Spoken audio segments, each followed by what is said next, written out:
It's time for Hot Take, where I share my hottest take on a wedding-related topic. Today's a doozy because I'm going to be sharing about one of the questions that I get asked most often. What the heck do we do with our hands?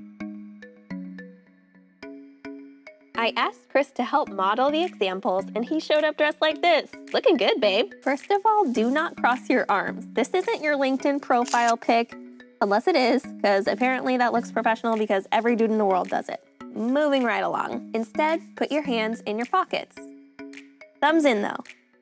Just make sure you don't put your hands all the way down in your pockets. Make sure you don't make fists in there. It makes you look a little bulky. Much better.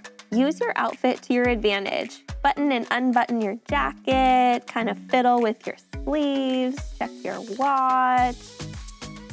Yeah, that looks great. You can even fix your tie too, that's always nice. Oh, this one's cute. Throw your jacket over your shoulder. It works on both the left and the right side.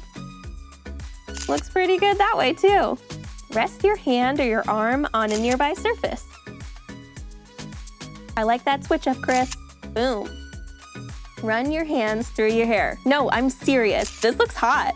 Then as you run your hand through your hair, go ahead and rest that hand right on the back of your neck. If you're sitting down, you can fiddle with your ring or just your fingers. If you're posing as a couple, I tell all of my grooms this. Make sure that you are touching the bride with both of your hands. He loves me not. He loves me not. He loves me. Thanks so much for watching. We hope you feel really confident for your next photo shoot. If you really enjoyed watching this video, it would mean the world to us if you followed us on Instagram. See you next time. Bye.